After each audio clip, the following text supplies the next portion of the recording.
अस्सलाम वालेकुम नाज़रीन, एक नई वीडियो में खुशामदीद। आज की वीडियो में आपके साथ इंस्टेंट स्नैक की रेसिपी शेयर करूंगी। बहुत ज़्यादा टेस्टी बनने वाली ये रेसिपी है। बैंगन के पकोड़े आपने बहुत दफ़ा ट्राई किए होंगे, लेकिन ये बैंगन के पकोड़े से बिल्कुल एक डिफरेंट चीज़ आपको लगेगी। तो इसको बनाने के लिए सबसे पहले मैंने लिए हैं 2 अदद बैंगन। दरमियाने साइज़ के 2 अदद बैंगन लिए थे मैंने, और उनको इस तरीके से पतले स्लाइस में हमने कट कर लेना है। जितना ज़्यादा पतला आप कट करेंगे, इतने ज़्यादा कुकिंग टाइम जो है वो कम होता जाएगा।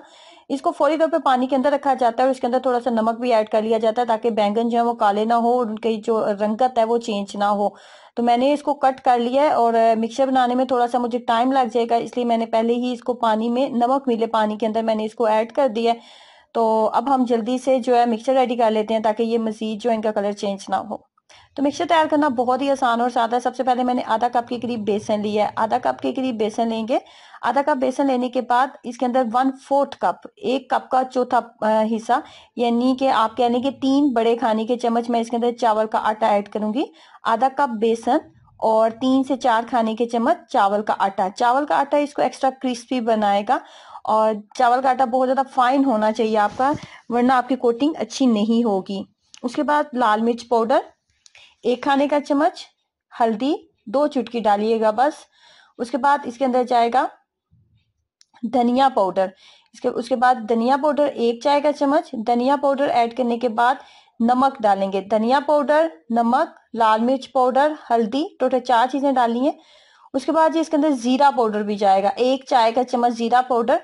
उसके बाद अगर आपके पास लहसुन और अदरक का पाउडर मौजूद है ना, तो वो डालें। मेरे पास तो मौजूद नहीं था, तो मैंने उसका जो पेस्ट था वो डालेंगे ताकि फ्लेवर आ जाए। ये बेकिंग सोडा ऐड करेंगे। बेकिंग सोडा बिल्कुल दो दो चुटकी बराबर आप डालें, इसको फुलाने के लिए, ताकि ये अच्छे से फूलें और इनकी लुक बहुत अच्छी आए। अच्छे से मिक्सर को रेडी कर लेंगे। मिक्सर बहुत ज्यादा पतला नहीं होना चाहिए और बहुत ज्यादा थिक भी नहीं होना चाहिए, बस इस तरह का होना चाहिए कि कोटिंग बहुत अच्छी हो जाए। उसके बाद एक एक स्लाइस को लेते जाएंगे और हम इस तरीके से कोटिंग हम करना स्टार्ट कर देंगे। इनको फ्राई करना स्टार्ट कर देंगे। बहुत ज्यादा हाई फ्लेम के ऊपर हमने फ्राई नहीं करना, इस बात का आपने ख्याल रखना है। बैंगन को कुकिंग टाइम बैंगन का बहुत कम होता है, लेकिन फिर भी इसको कुकिंग टाइम थोड़ा सा हमने देना है, 5 से 7 मिनट। तो इसलिए जितना टाइम आप एक नॉर्मल पकोड़ा बनाने में आपको लगता है, सेम उतना ही टाइम इसके ऊपर भी लगेगा।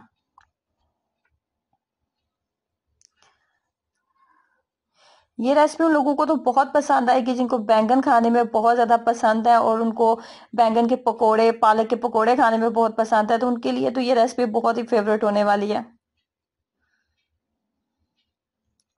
और चाय के साथ, अगर आपके घर में बैंगन मौजूद है, तो चाय के साथ आप इस मजेदार रेसिपी को कभी भी बना सकते हैं। आलू के साथ बहुत सारे स्नैक हम बना रहे होते हैं, लेकिन बैंगन के साथ इस तरीके से अगर आप स्नैक बताएंगे, तो आपके बच्चे भी बहुत खुशी से खा लेंगे।